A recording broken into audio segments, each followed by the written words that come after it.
Marahay na aga mga tugang Lunes po ngayon. Petsa 17 sa bulan ka Nobyembre 2025. Ini po ang bareta alas 7 inside lang sa tayong darakulang mga bareta. Sa lado lokal, 291 o 40% ng mga barangay sa Albay energized na sigon sa Aleco. Albay Governor Noel Rosal nagkondukta nin inspeksyon sa Josefina Belmonte Duran Albay Provincial Hospital mga development kan patrabaho ibinida. Kontrobersyal na video ng paninipa ng sarong opisyal ng polisya sa sarong tauhan sa Naga City Police Station. Pagpapaimbestigar na ni PRO5 Director Brigadier General Nestor Babagay Jr. Importansya kan diklaging sa mga kalekan syudad kan Legazpi, pinaliwanag ni Mayor Hisham Ismail. Sa lado nasyonal, Manila Archbishop Cardinal Jose Advincula nagapilar sa militar sin polis naman tiniro na fiel sa sindang trabaho. Philippine Coast Guard nanindugan ni lealtad sa konstitusyon sa tahaw kan mga hiro protesta. Pag maawot ng katotohanan, day dapat na gamito na armas kontra sa gobyerno. Suprema nagdesignar nin regional trial courts para sa anti-graft cases. Sa ibang nasyon, China, pipaiwasan sa indang mga nationals na magduman sa Japan. Baretang Sports NLEX Road Warriors nakamtanan ni kaduwang sunod na pagana matapos pamarangkalon ang Titan sa nagpapadagos na PBA 50th Season Philippine Cup. Yan ang headlines. Sa detalles ng mga bareta, kami po ang magiging mga tagapagbareta. Ako po si Jasmine Balolo. Ako man po si Mardila Daingiba. Ngunyan sa detalles ng mga bareta, enot sa lado lokal. Ang baretang ini hatod sa Indukan. Optin Lutein Capsule. Alagaan ang paningin sa tulong ng Optin. Kitang-kita ang kalusugan ng mata.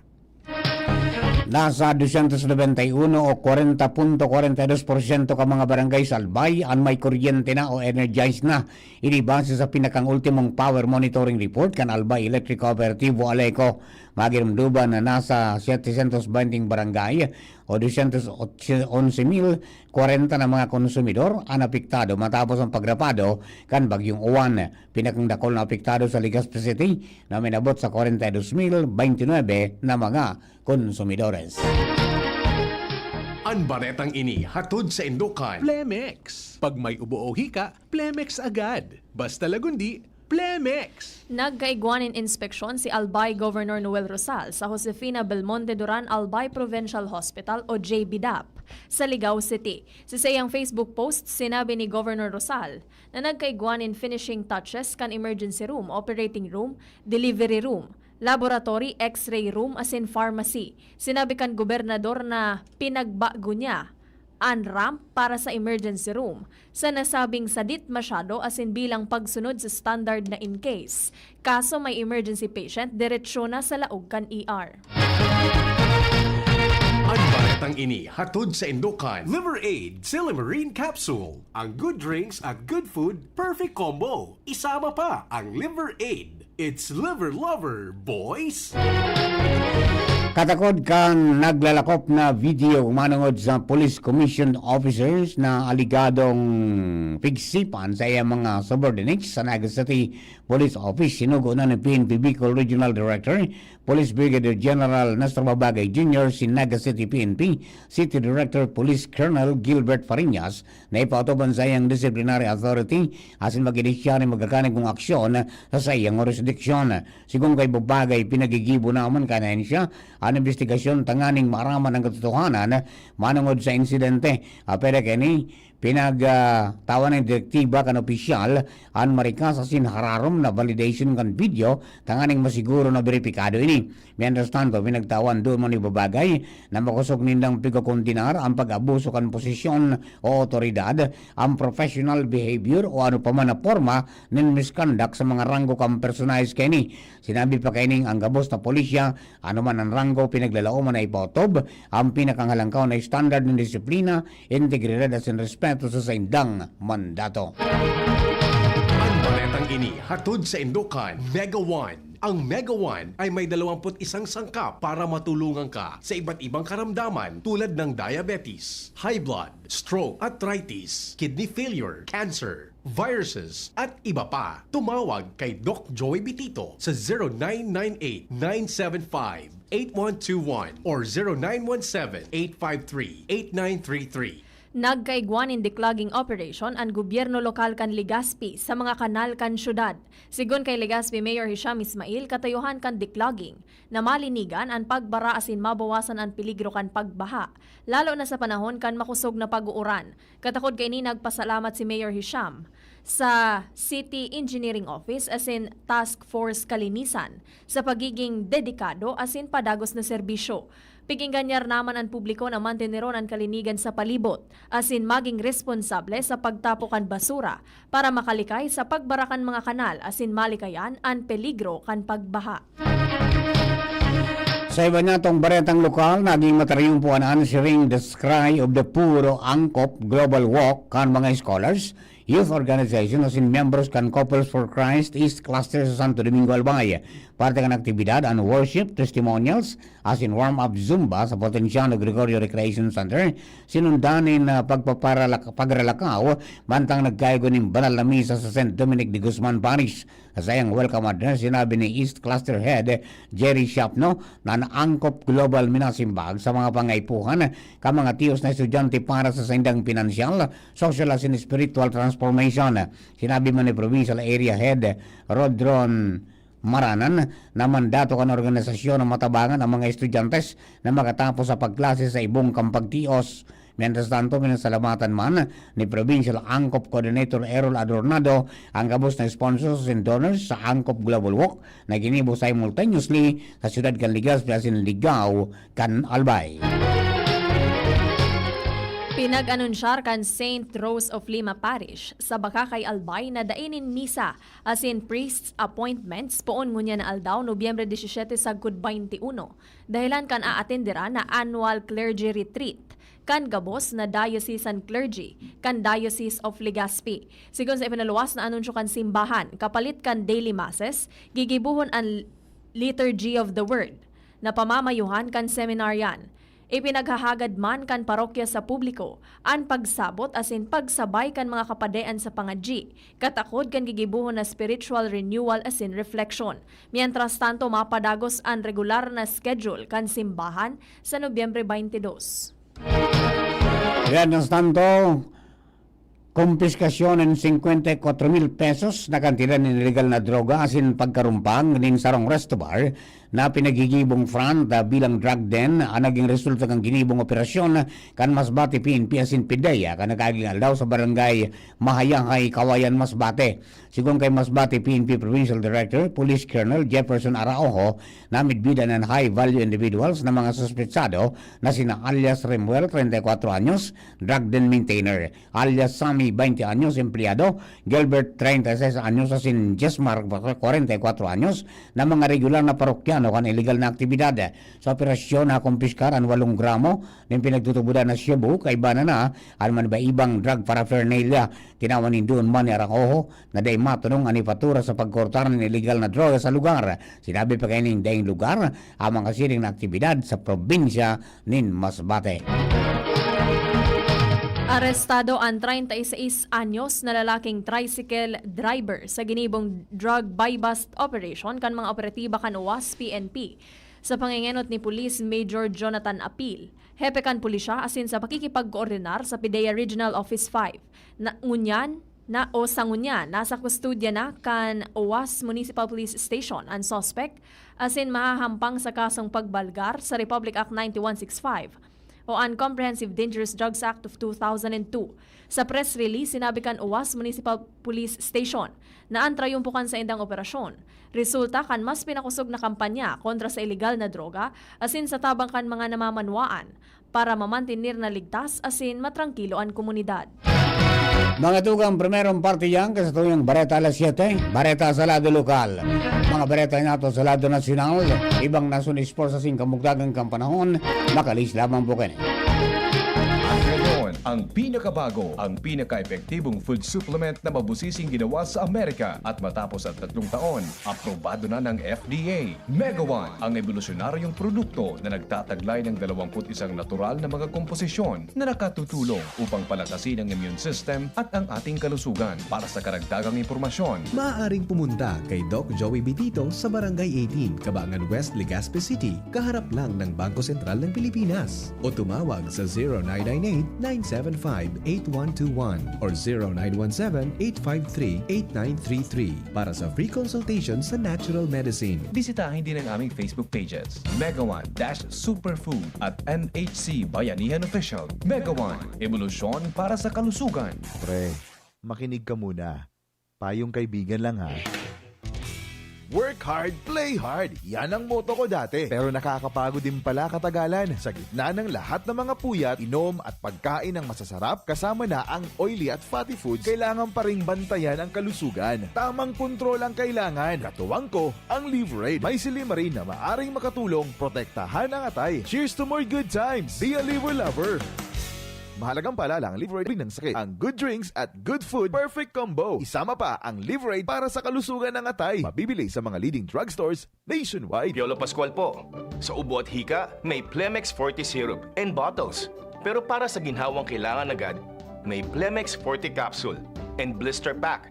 Madaling bitbitin, kayang ibulsa. Gawa sa natural na lagundi na tumutunaw at nagpapalabas ng plema. Convenient na, ginhawa pa. Plemex Forte Lagundi in Capsule.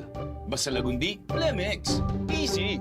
Vitex Segundo L is the generic name of Plemex Forte. If symptoms persist, consult your doctor. Sharmila Printing Press and Advertising. For fast and affordable printing, choose Sharmila Printing Press and Advertising. Offset and digital printing. Services offered: tarpaulin printing, flyers, receipts, brochures, business cards, magazines, folio, invitations, newsletters, letterheads, and more. Sharmila Printing Press and Advertising specializes mugs, t-shirts, Panaflex, Sintra board, signages, full-up banners, and more. Visit us at Rawis, Legazpi City, near Rawis Barangay Hall, with branches in Barangay 19, Rizal Street, Cabangan, Legazpi City. Contact 742-6260 or 0917-523-5819 or 0917-148-0361 and 0933-856-2142. Email us at sharmilaprintingpresslegazpi@gmail.com. Open from Monday till Saturday, 8 a.m. until 5 p.m. Sharmila Printing Press and Advertising, where we print your choice. DCGB, Barreta, alas 7. Barreta, alas 7.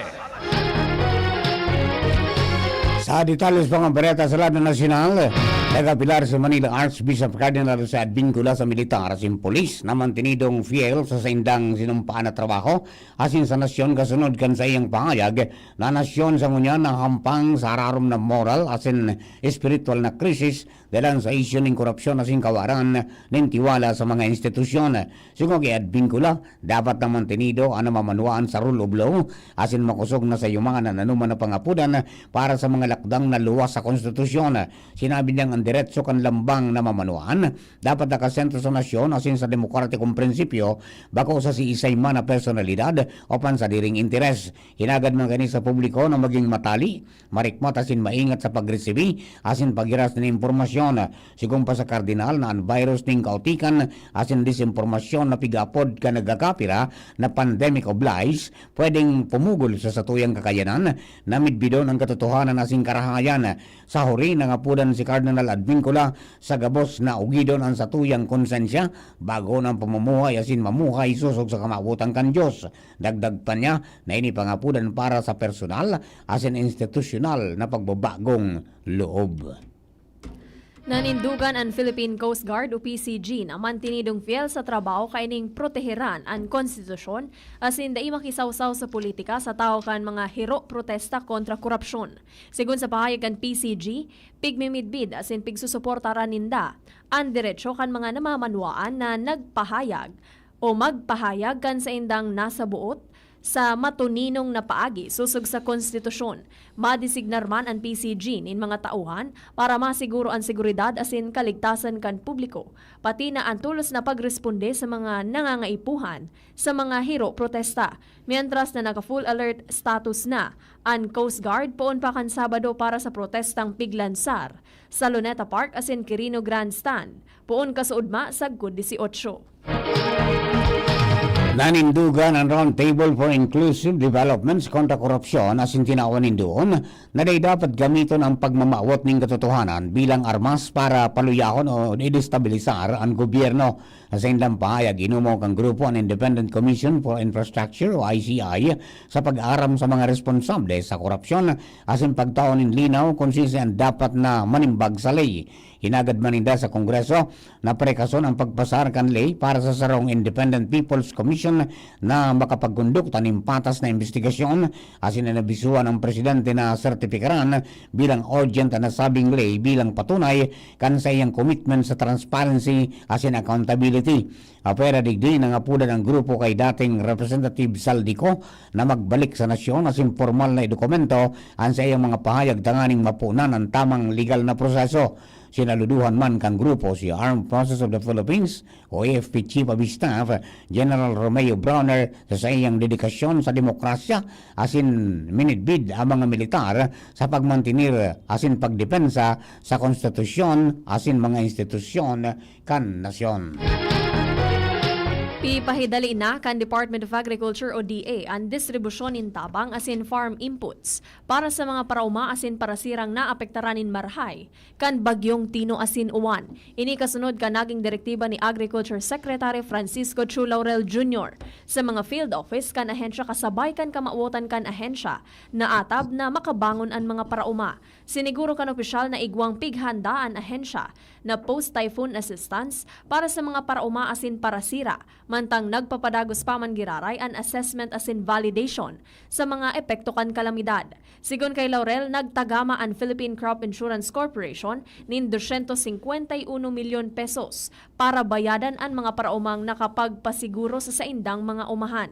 Binuhay man kan DA ang saindang Quick Response Fund asin Survival and Recovery Loan Program. Apwera sa tangro na pautang kan Survival and Recovery o SURE Program. Nangako man ang Department of Budget and Management na mapaluwas nin 1 bilyon pesos para dagdagan ang QRF kan DA. Mientras tanto, pigdesignar kang Korte Suprema ang nagkapirang Regional Trial Court o RTC bilang special courts na eksklusibong makapot ka mga kaso kontra sa korupsyon sa mga infrastructure projects sa irarom ka na anti-graft laws. Kaibanan sa mga pigdesignar na RTC ang 5 sa National Capital Region, 5 sa Region 3 asin tig-arapat sa Regions 4A, 5, 7 asin 11. Kapag warang special court sa sarong lugar, ang kaso i-referman sa pinakaraning judicial region na may siring na korte. Sigon sa Korte Suprema, masairaram sa special na training ang mga huwes na nakadesignar sa special courts sa pangenot ka mga associate justices kan Sandigan Bayan sa pagikan Philippine Judicial Academy. Sakop kan training ang mga leyes arog kan Republic Act 7080 o Plunder Law, Republic Act 3019 o Anti-Graft and Corrupt Practices Act, rules of bail sa plunder cases, evidentiary rules sa anti-graft cases, cyber warrants as in forensic evidence. Ipinaliwanag ang korte na may exclusive original jurisdiction ng RTC sa lindong kan Republic Act 10660 kung ang graft case dahil nagdadara ng danyo sa gobyerno o may panunuhol o kung ang transaksyon dahil masobra sa 1 milyon pesos.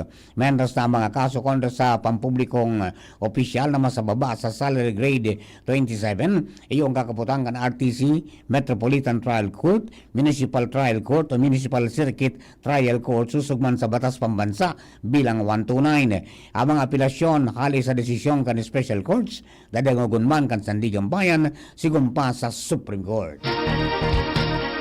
Siniguro ni Senate President Vicente Soto III na malinig na aaprobaran ang 2026 national budget. Sigon kay Soto, makikipag-iwal sinda kung may magsisingit o pigaapod na insertion sa budget. Siniguro kan Presidente kan Senado na maaaprobaran ninda Sa itinalaan aldaw ang propestong pondo, maski pinundo ang budget plenary debates, kan Webes asin sa pagkagada ni dating Senate President Juan Ponce Enrile. Tinawanin doon ni Soto na kung ininda kakayano nin after 1 or 2 weeks, gigibuhon na nindang aga asin hapon para matapos. Tatapuson ninda ininin malinig, asin bako basta tatapuson sana ang budget para sa masunod na taon. Para po sa tuyang mga bareta sa ibang nasyon, asin sa lado ng Karaoke Sports, nasa linya si Nicole Ann Gloriani. Good morning, Nicole.